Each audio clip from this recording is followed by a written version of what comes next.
The Success in South Florida podcast is brought to you by the team at Rawson Law Firm. If you need DUI or criminal defense representation, call the Rawson Law Firm at 754-206-6200 or check the description of today's episode for more contact information. The Rawson Law Firm, helping good people when bad things happen so they can achieve their best futures. Welcome to Success in South Florida, featuring interviews with entrepreneurs, leaders, and other movers and shakers across South Florida to find out how they're doing their part to enhance the local community. Your host is Adam Rawson, the founder and CEO of the Rawson Law Firm. Adam's an award-winning attorney, former prosecutor, and a lifelong South Florida resident. He became an attorney because he believes in helping those in need and in crafting lifelong relationships in the community. This podcast is an extension of that mission. Let's get to today's interview. Here's Adam Rawson. Welcome to the Success in South Florida podcast. I am your host, Adam Rawson from the Rawson Law Firm, and our special guest today is Eric Baum. How you doing, Eric? Good, Adam. Thank you so much for having me on. It's a pleasure. Of course. Now, I always want our guests to tell, the listeners about themselves, because whatever introduction I give will be nice, but it will never be, the way you talk. So tell us who you are and, and what makes you successful in South Florida. Sure. Very broad question. I'm an attorney in South Florida. I've been an attorney since 2013. Went to the University of Miami School of Law. Internships and the work and everything, the classes that I took there were all focused on evidence, trial presentation, criminal law. That's really what interested me. My first summer, I was fortunate to get an internship at the Miami-Dade State Attorney's Office in their human trafficking division, along with prosecutors that also did homicide cases as well. And the first case, it was a multiple homicide case. There was also a tampering attached to it where the defendant's brother had driven to one of the witnesses' houses, filled a vodka bottle full of gasoline, lit it on fire, and threw it at the witness's house and shot it. That's fun. Yeah, and shot it up. Right. In criminal law, we have all the stories, right? Right. And so when I came back that summer after my first year of law school, and my colleagues were talking about a boat insurance case, there was this huge case they were handling where there was this major dispute about whether the responsible party was the person that tied the boat up to the dock before the storm, or it was the person that built the dock, or the person that installed the hinge on the boat itself. When you compare it to this multiple homicide case I was working on, it was like, yeah, I want to do the one. I want to do the one that I have experience in. Far right. more. Absolutely.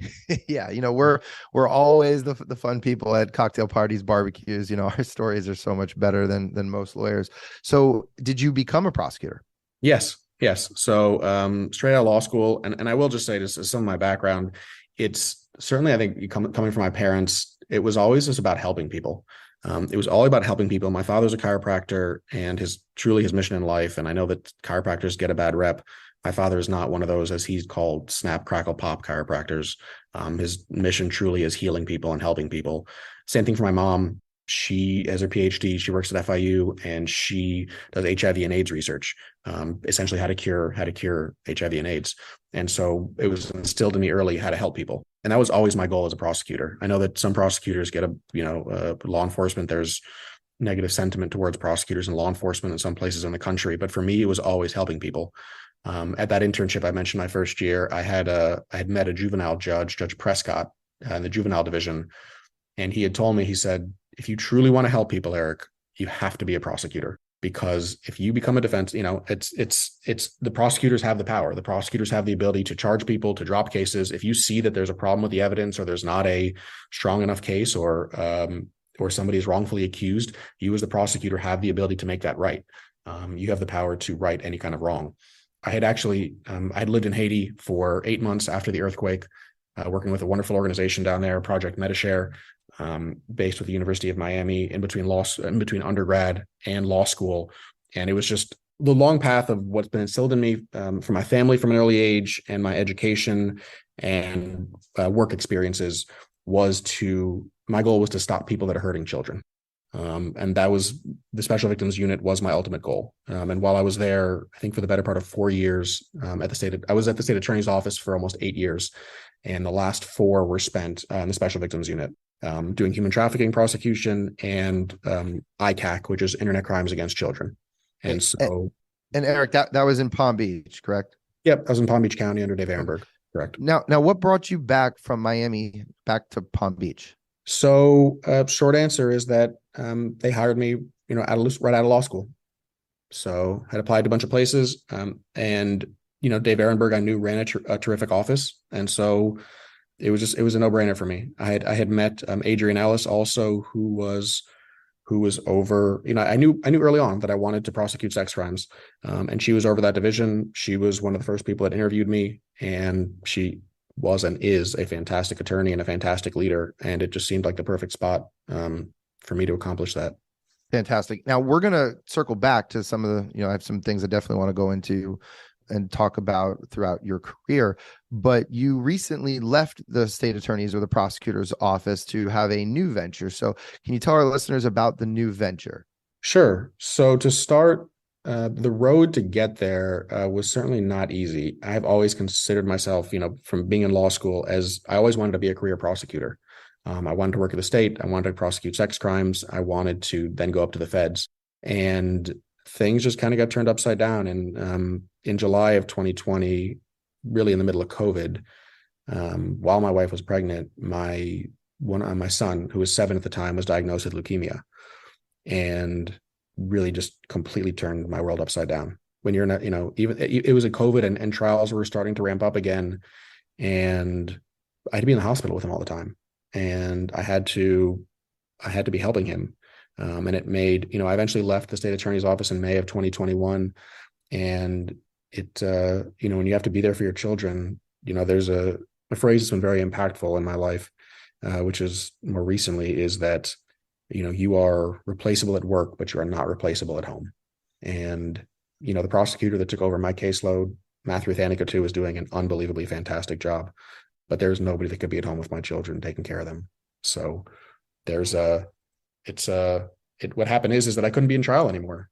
My kids' doctors said, you're an SVU, you pick a trial. And when you're an SVU, you pick a trial in front of 70 or 90 potential jurors. And I had my kids' doctors saying, you can't be in a room with 70 people right now. We're in the middle of COVID. And so Right. it just made having a caseload extremely difficult, being up at night, reviewing search warrants, and just doing right and doing justice by the victims there, who deserved, full attention. I wasn't capable of, you can't give 100% of your attention, 100% of yourself at work and 100% of yourself at home, particularly in the situation that my son was going through. So I had to find really a career path that allowed me to have a more flexible work schedule. And so, Eric, here you are for years. You had set goals for yourself, right?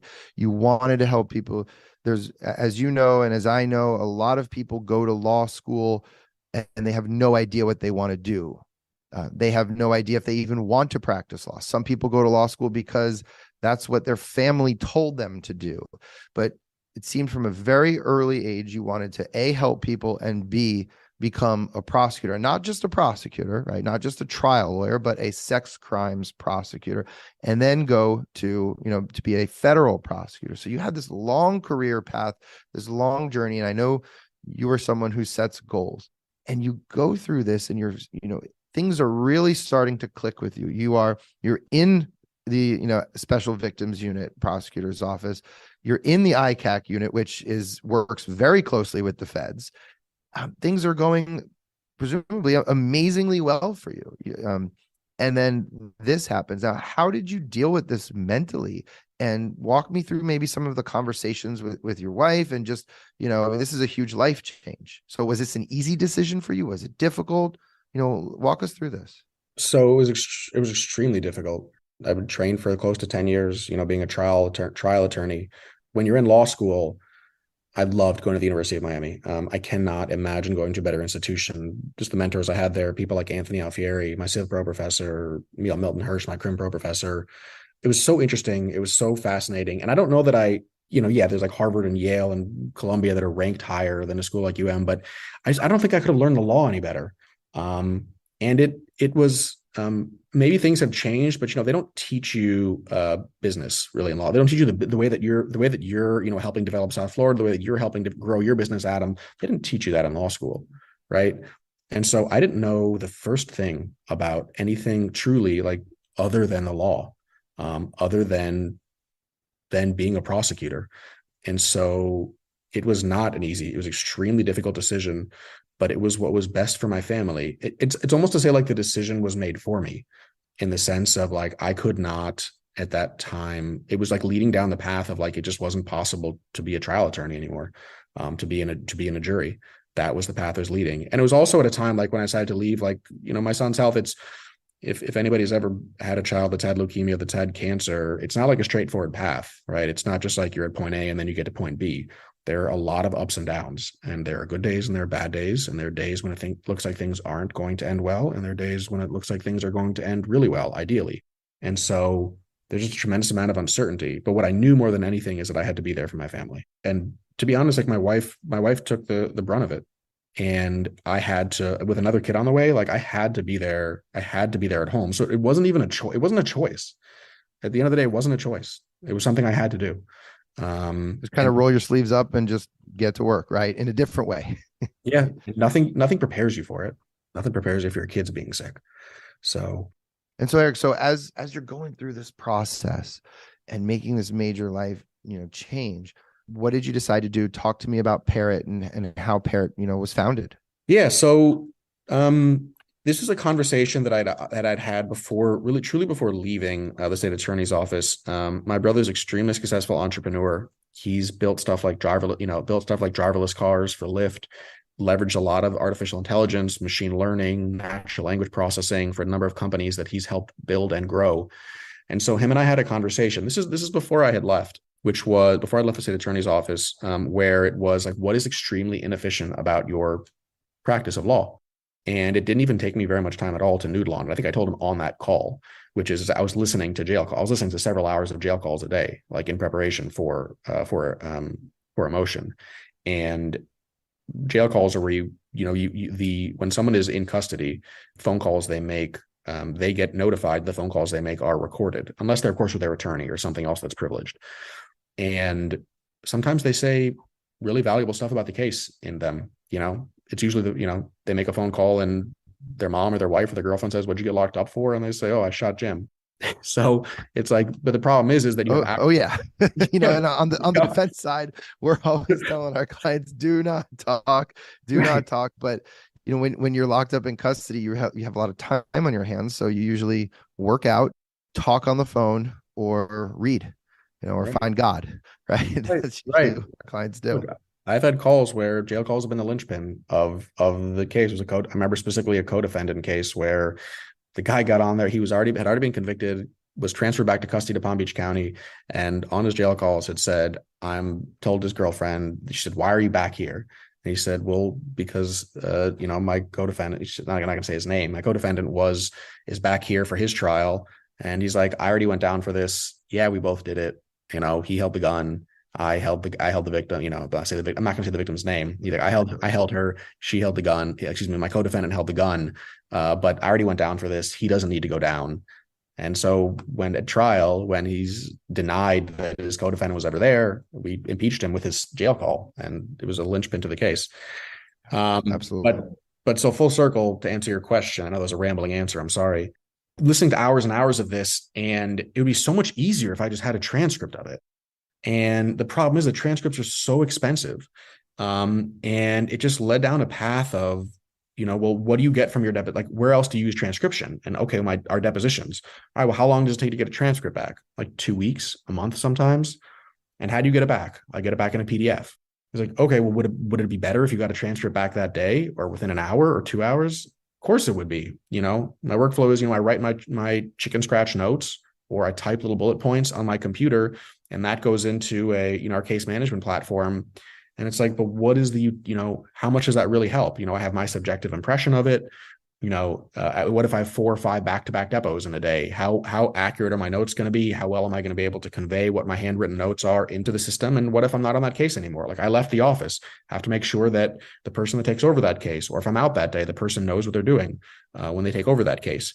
And so it just started a process of leveraging technology to provide extremely accurate verbatim level transcripts much, much faster without the need for so much manual intervention. Yes, and we are a very happy customer of Parrot at my firm.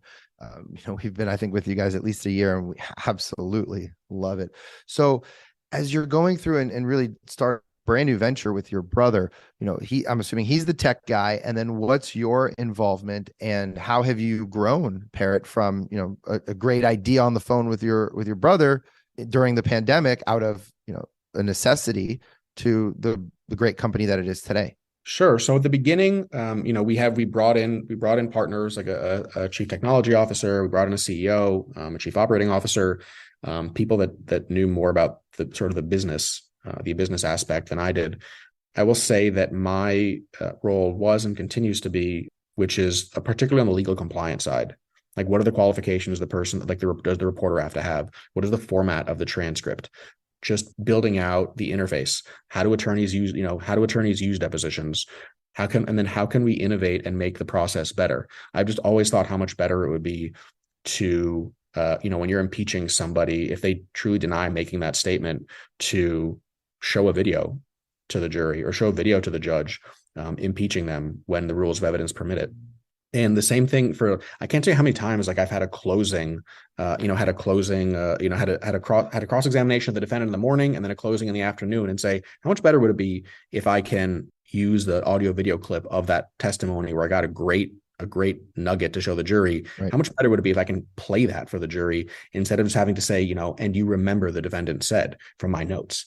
So much more powerful, right? Go ahead. Sorry. No, and it's so much more powerful and quickly, right? So how quickly can you get a clip like that? Because I know from our side, it's, well, could we do that? But a lot of our criminal trials, we don't have a whole technology team, and it's us working on that. And if it's too difficult when we're managing an entire case, an entire trial, plus our client, right? At least from the defense side, let's say we wanted to use that. How, it's sometimes for us, it's just too difficult. Right. So how do you make that easy? So the way I'd say that, so 90 minutes is our SLA. That's our service level agreement, where within 90 minutes, you can have the audio video synced to the transcript.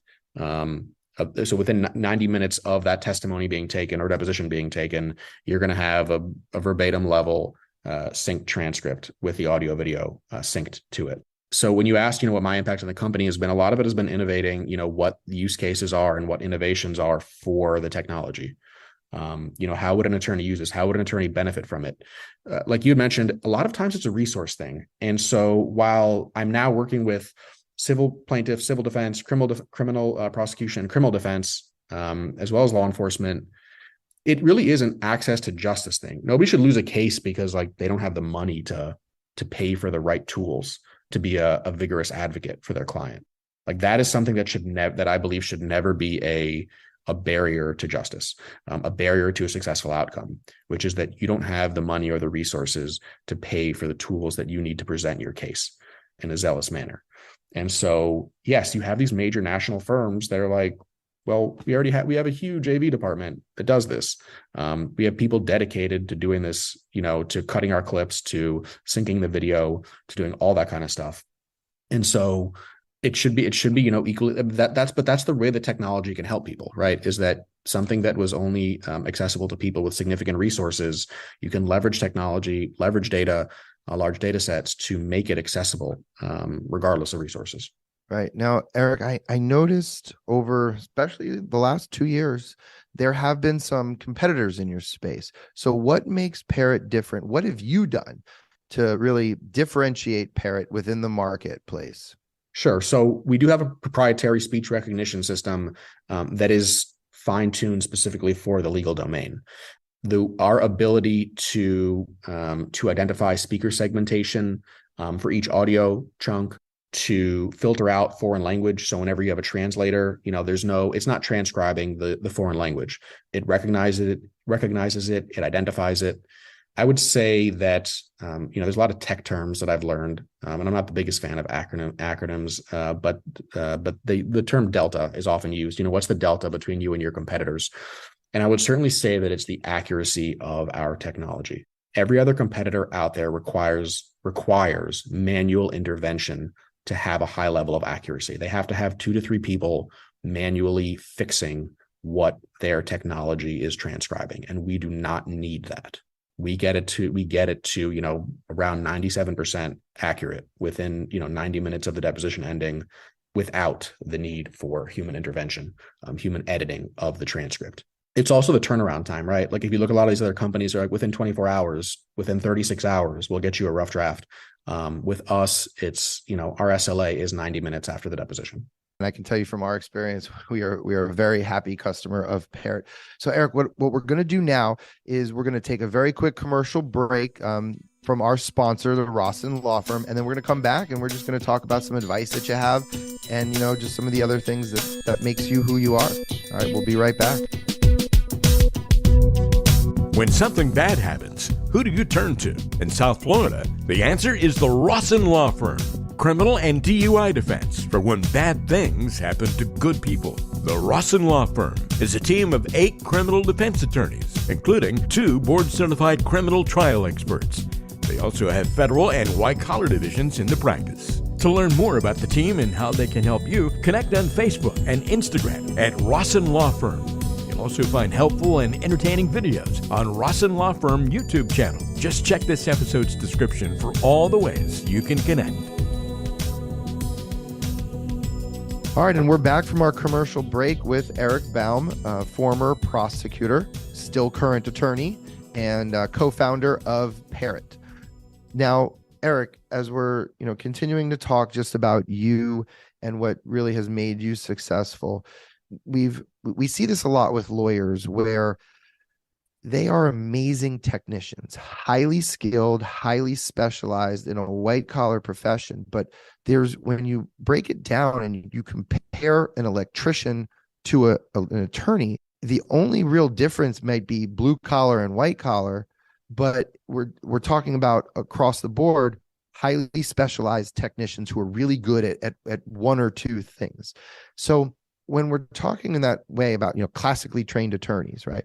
What have you done to kind of, break out of that mold and really just, you went from an attorney to a co-founder of a tech company? Sure. So, bring up the example of an electrician, and this may apply to that, as well, where if you're an electrician that wants to start their own company, one thing that I would say that I've had to learn since law school, which is a hot button phrase that have been at the conferences that you and I have both been to, is the business of law, how to market yourself, particularly, when you're in a world of very, very large, I don't think they need to be named, but very, very large, particularly on the plaintiff side, personal injury firms that have seemingly unlimited budgets, right? How do you compete? How do you succeed at the business of law? How are you persuasive? How do you build a business? Certainly in a market where there are competitors that have unlimited budgets. How do you market yourself? What is the best way to do all this? And so listening to podcasts like yours, Adam, finding mentors, finding like-minded individuals. I think there is an old school way of a lot of attorneys that I speak to have an old school mindset in terms of what marketing and what networking looks like. And that's like what? That's like happy hours. That's right. Bar functions, happy hours, BNI type meetings. And that's not enough. Like that's not enough to cut. Well, the world has changed. Right. Too. Right. Just social media has become such a huge tool for marketing. And you'll find that the most successful attorneys are leveraging social media and are finding alternative streams, present company included, right? Of doing a podcast, of finding ways to become successful and to reach more people in the community. And so things may have changed in law school, but it certainly was not something that was discussed or a topic when I was in law school was 2010 to 2013, which is the business of law, which is how do you market yourself? How do you go off on your own? How do you build a firm? What should your marketing budget be? How do you form a C Corp? How do you do all these things? And so things that are keys to success that you have learned, that you have developed as well and evolved. Right. And I think these core principles actually could be taught in middle school. Right. I think the American education system has really neglected these things because not everybody's meant to be a business owner, right? But what about balancing a checkbook, making a budget, making a business plan, right? These are just basic fundamental things, and there can be top level or really deep, deep detailed levels. But there's so many professions, white collar, blue collar, does not matter, where you have these technical experts, but there is no business building, skills or acumen that most of us just never taught. And when we're talking about really helping our community, and one of the core foundation principles of the Rawson Law Firm is that we believe we are amazing attorneys who not only get amazing results, but build relationships with people. And so, to the uneducated person, this may sound a little corny, but we wholeheartedly believe that knowing that we are the absolute best criminal defense attorneys in our area, we think it's our moral and ethical duty and obligation to grow the firm, to help more people, to have efficient systems, to use the best technology, so that way we can actually make our community a better place through what we do. And instead of Joe Schmo down the street who has no systems, has no technology, is stuck in an antiquated way of doing things from the last 50 years, because the legal industry is one of the slowest industries in the world to evolve with the times, because lawyers are classically trained to tell you 500 ways that the answer is no. And they're not trained in to say, well, this is how you get to yes. And, that's why our phrase, one of our core values is get to yes. So I agree with you completely on this, and it's for us, it's something that has really helped us stand out from our competition pretty easily, because we do look at it from a very fresh, modern, new perspective. But yeah, you're absolutely right. And I think we just, a society and education systems, whether it's law school or even middle school, high school, need to teach people these things. Yeah, there's kind of this running joke, right? Like out of high school, I can tell you the length of the hypotenuse, but I don't know how to do my taxes or how to change a tire, So, but yeah, those core concepts. But circling back a bit to whether it's a young lawyer or someone that's established and is interested in finding a new path or greater success, which is find like-minded individuals, right? Find the Adam Rawsons. Find, I definitely lean on, Michael Stevens out of Deriver Stevens, Black and Kozad, national firm, does a lot of insurance defense, but find other enlightened thinkers that have become really, really good at this, and learn from them. You don't have to reinvent the wheel, right? Like, there are people that have figured out how to market successfully, how to build a firm. Read their books, listen to their podcasts, email them, call them. They've all been extremely, I found everybody to be extremely open to sharing and collaborating. And so just find those people that are successful, listen to the podcasts, read the books. And so don't be scared to start asking questions. There's this very old world way of thinking about, big law and a traditional path to success as a lawyer. And that's really changed a lot in the last few years, with the ability to reach more and more people via social media, with Google ad clicks, things like that, SEO. There's a lot to learn that you don't get in law school. And there's just a world of data and resources out there. You have to take advantage of it. Yeah. And especially over the last 10 years, I've been an attorney now, I think 17 years or so, but over the last 10 years, I've made it a personal mission of my goal to develop, mentors. And really, you only get there if you're willing to be open, vulnerable, and take a chance. And I found, just like you have, that most people are very open to sharing and mentoring and helping, and they get excited, especially when you're around people that have an open mindset. There are a bunch of people in the legal profession and otherwise that have a closed, fixed mindset, or a zero sum, meaning, if you gain, I lose. But there's a lot more people that are really open and they want to pay it forward because somebody years ago helped them. So I found it's actually been very easy for me to develop mentors just by making that my goal and taking a chance. And now I do that on the other side. We have our summer internship program is fantastic. I think, we've had it unofficially for years, but we actually now have an official program that we've done for, I think, 4 years now. And to see some of our former interns who were in high school that are now applying. One is now applying for an internship at the United States Supreme Court. She's an undergrad at an Ivy League school. And I wrote that letter of recommendation last week, and I was just over the moon happy, thinking back from 4 years ago. Our little high school intern is now gonna, and she wants to be a prosecutor, and she wants to be a sex crimes prosecutor. And anything we can do to help her is amazing. So it goes both ways. That's fantastic advice. And I'm so glad to hear about the success of someone that has worked with you. I don't know that I've really ever reached out to someone and said, you don't know me, but I've identified that you do this really, really well. Can you help me understand how you do it so well? How did you learn this skill? How did you develop this skill? I don't think I've ever had an attorney that's been like, no, leave me alone. Everybody's like, yeah, you want to grab lunch? You want to grab a Zoom? You want to grab coffee? Absolutely. I can tell you how I got here. I can tell you what it takes to be successful. But and whether it's official or unofficial, I had a case, very serious case. It was a DUI manslaughter case about 12 years ago. And I was initially hired. I was on the case for the first 2 months. The family loved me. I loved the client, and I was doing a good job, but I had never handled one of those cases before. Maybe this was 2 years into private practice on the defense side. And ultimately, they decided to hire a different attorney who had years of experience. And that attorney came over to me and he said, Adam, the family loves you to death. It's just they're hiring me because I've done these for years and I have a lot, you have no experience.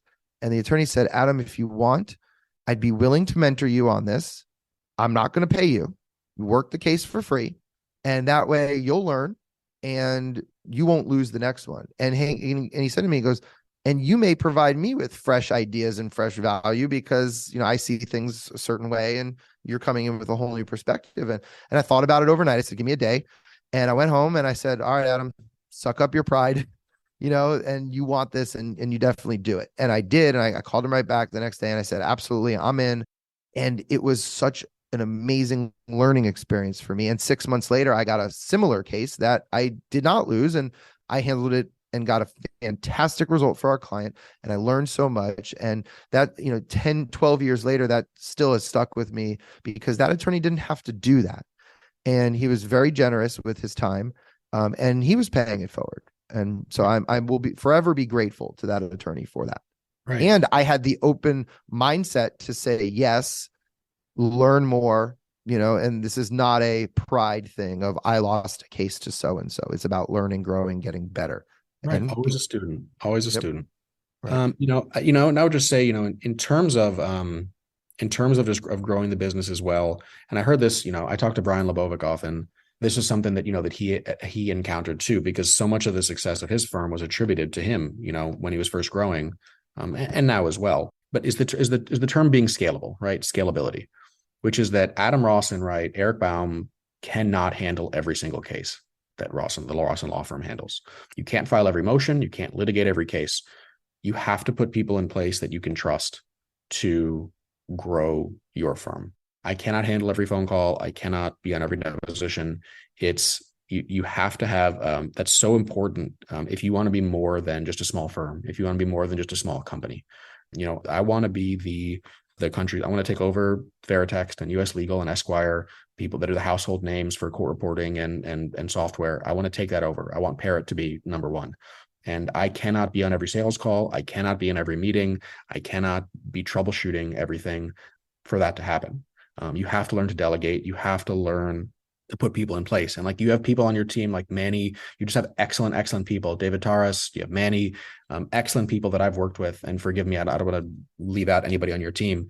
But so much of that of being a good leader, of being an excellent leader and building a large practice or building a large company or a large firm is learning how to be scalable and putting the right people in place and processes in place. Yes, absolutely. And we at my firm, we are blessed with having an amazing team of really hardworking people, very talented people who share the same core values, mission, and vision. But what I've also noticed is that some people, and again, it's across industries, right? It doesn't have to necessarily be in law, but I've noticed people who have said, lawyers who have said, well, I hired my first blank, my first lawyer, my first legal assistant or whatever, and it didn't work out. So it will never work out, right? And I think that is a huge mindset limitation that a lot of people have. So, have you seen that in your own, industries, and really, how have you overcome that as, you're growing a tech company, which you need a lot of people and a lot of trust in order to scale? So you have to understand, at its core, you cannot scale a business past a certain point by yourself on your own. You have to learn to delegate. You have to learn to let go. You have to learn to trust the people that you bring in. It's really just, there's only a certain number of minutes and hours in a day, and you are limiting yourself, you're limiting your business by requiring that everything go through you. And the same thing goes, and I'm not talking about just, okay, fine, they'll handle 90% of it and I'll handle 10%. You have to build a team. You have to trust people to handle the entirety of situations. I've heard anecdotes from people that have said, that successful business leaders that said, it took me a long time to learn this, because even if I delegated a case to one of my associates, I would still want to have the final say. I would still want to jump in at the end. I'd still want to say, I don't like how we're going to resolve this. This is the way we're going to do it. And it was holding back my business from growing, but it was also holding back the people that I had hired, that I had trusted to put in place to complete the mission that I had entrusted them with. I was holding them back if I was saying, okay, you can do this, but I want the final say over it. So I was not only holding people back, but also holding results back, because again, you limit yourself, you limit your company if you are requiring a single point of contact, right? If a single point of contact has to be involved in every decision, then it stalls, right? It bottlenecks. Any kind of growth. It bottlenecks any kind of results based on the availability of that person, of that one point of contact. So you have to. It's not even a preference. You're making a conscious decision. If you are not willing to delegate, that you are putting a wall in the ability of your business to grow. You have to be able to do that. Couldn't agree more with you, Eric, on that. And there's always the balance between delegating versus abdicating. We never want to just abdicate everything and not understand or not have the levels of oversight. So you want to delegate that work, remove bottlenecks, and make sure that part of the delegation means that they're doing a good job, that there's controls in place, there is some level of oversight, but that you're not also the bottleneck. Versus somebody who says, well, I have no idea, just 100% blind trust. So there is that middle ground that needs to be had. And when you find that, that's when companies really have that hockey stick growth, when they can really, take off and just start to scale. And we've, just because, we say it doesn't mean we're perfect either, but we're learning, growing, and getting better every day. And I think really that's what it's about. All right, now, Eric, you have a big announcement to make with Parrot. So we have some great news, and let's, talk about it. I want to hear about the great news. Sure. So we can finally make it public. We closed our Series A round of funding with some really, really exciting investors. We raised $11 million in our Series A. And it's so amazing. It brings our total funding to 14 million total. And it's really amazing to see what started out as a very simple conversation between my brother and I, where he asked me, what is the most inefficient part of your practice of law, and what can we do to make it better, has turned into a national business. And that employs a large number of people, and that services hundreds of law firms, national insurance carriers. And so just to take what was simply an idea and turn it into a business and turn it into a living and breathing organism has been amazing. Absolutely amazing. Wow. I mean, that's, first of all, congratulations. That is so big, especially, these conversations that happened a few years ago to where you're at now, to actually build a company, right? A SaaS company that is a tech company who just so happens to right now, handle very well the court reporting services, as opposed to just being a court reporting company, which will never, ever, ever get, venture capital or private equity money. So, congratulations to you and your brother. I know you guys must feel amazing about it. Yeah, and really, it's not just my brother and I. I mean, it's our entire team. It's the investors. It's our CEO. It's Aaron O'Brien. It's our head of operations. It's Sean Duggan and our head of sales. we're on New Gold. It's the entire team. It's everybody. And it is, you talked about not just being a core reporting company. It is. And I think that what's special is that because I'm an attorney doing it, I'm not looking at it from a very narrow perspective of, what is the traditional court reporting service, which is just transcription. The perspective I'm looking at it from is, what is the absolute maximum that we can provide attorneys to make them more effective at their job, to take more effective depositions, to be more effective in trial. And so there's really some unbelievable initiatives that we're working on in terms of auto generating deposition summaries, in terms of like semantic search across your cases so that you can get real insights, be able to search your every deposition you've ever taken and say, find me every case where this scenario happened, be able to impeach witnesses, from deposition testimony they've given, suggest deposition questions. Like, here's my fact pattern, here's my scenario. Tell me what the best deposition questions to ask are. What are examples of when I've got the most effective answers? So we're really just scratching the surface on the capability of what we're doing for our customers.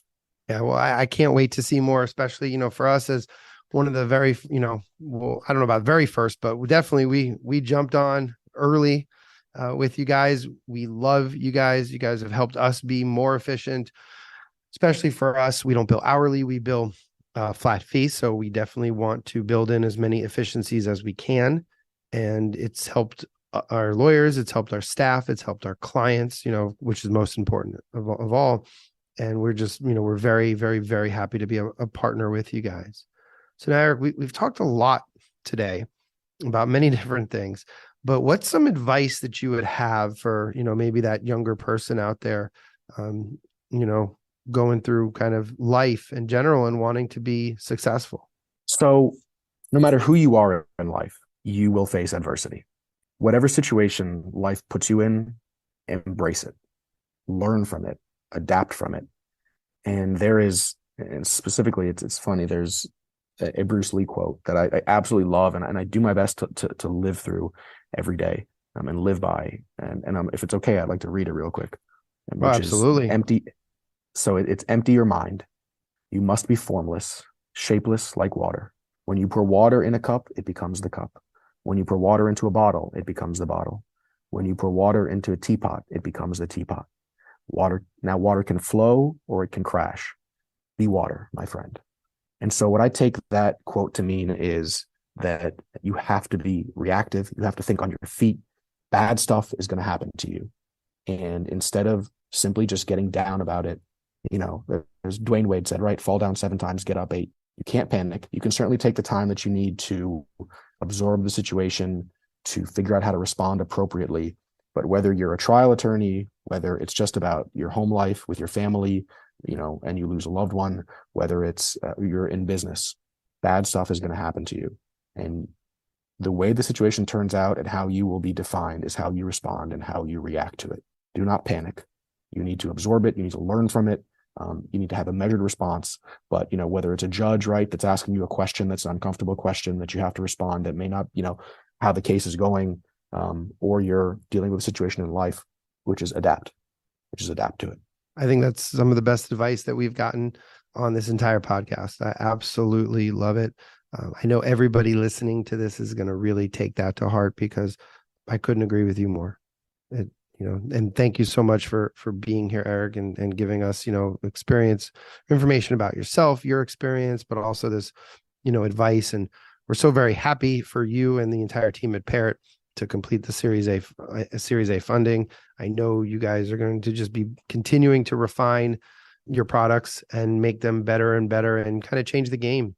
And I think that's what it's all about, is just looking at something and looking at it from a different lens and saying, all right, how can we do this differently and better? So, thank you so much for being on. Now, Eric, how can people find you? If anybody wants to reach out, talk to you, slide into your DMs, right? What's the best way they can get in touch with you?